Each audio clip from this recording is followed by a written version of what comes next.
Hello, this is Crystal Racing here to update you with more driver transfer news. Yuki Tsunoda has been confirmed as a driver at AlphaTauri for 2021. He will partner Pierre Gasly, the Italian Grand Prix winner, for next season. And Tsunoda will become the first Japanese driver to race in Formula 1 since Kamui Kobayashi in 2014. His signing also means that, according to my F1 knowledge, that 2021 will be the first ever season to feature drivers born in 4 different decades, ranging from Kimi Raikkonen, born in 1979, and then of course a lot of the older drivers born in the 1980s, such as Alonso and Vettel and Hamilton. And then, of course, a lot of the younger drivers being born in the 90s, such as Sainz, Stroll, and Verstappen, Leclerc, etc. And, of course, Yuki Tsunoda, the first driver to have been born in the 2000s to race in Formula 1, because, of course, he's still only 20 years old.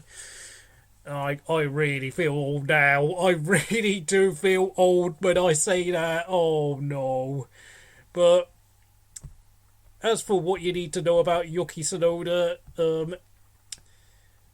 he did 2 races at the end of 2016 in the Formula 4 Japanese Championship, where he got 2 podiums. It is only in the 2 races he did. Immediately fast out of the blocks.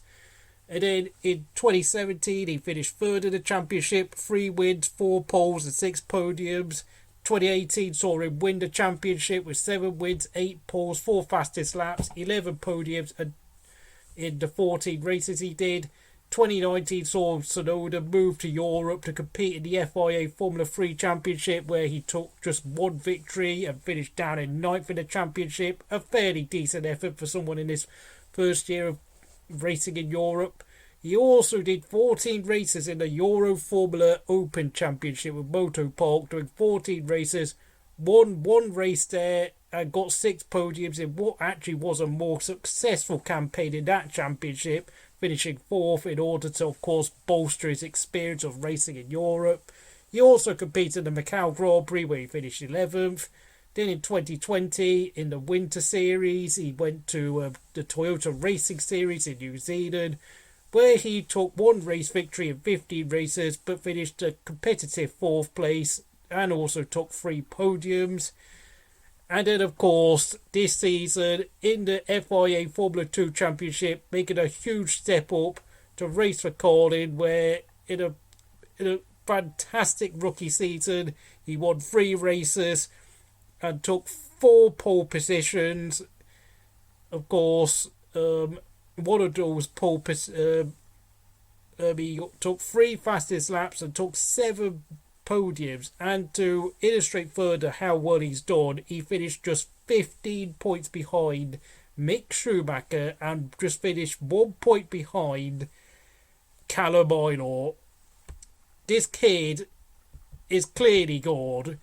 I mean, I know, yes, Honda will be leaving Formula 1 after next season, but the fact of the matter is Red Bull clearly see something special in him, and I've got to give commiserations to Daniil Kvyat. Yes, I know Lewis Hamilton still hasn't signed a contract at Mercedes yet, and I know Red Bull is still deciding who their second driver at their senior team will be, but let's be real here, folks. Daniil Kvyat is probably on his way out, and I wish him all the best in the future, because for me, Daniil Kvyat is one of the sport's great unfulfilled talents, showing flashes of speed from time to time, getting that 2nd place podium at 2015 Hungary in only his 2nd season of Formula 1, and beat Daniel Ricciardo over the course of that season.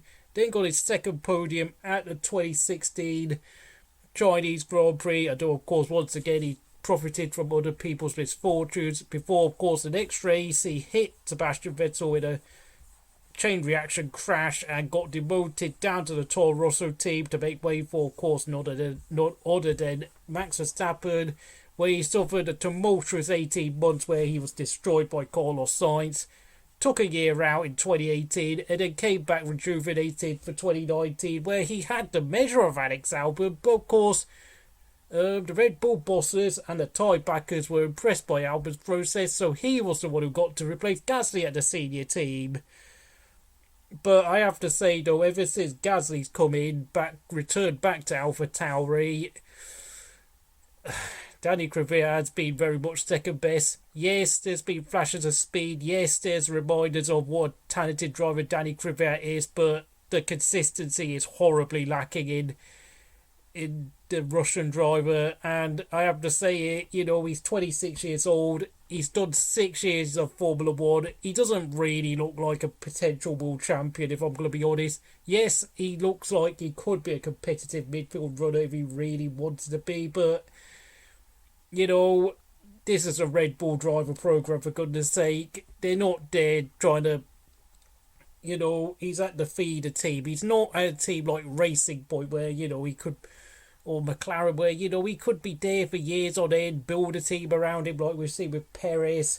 But, it's sad. It's really sad. But the fact of the matter is, we've seen so many great drivers fall through the cracks in Formula 1 because this is a difficult sport to crack. So if you enjoyed this video, do all the usual stuff, and I'll see you again next time here at Crystal Racing.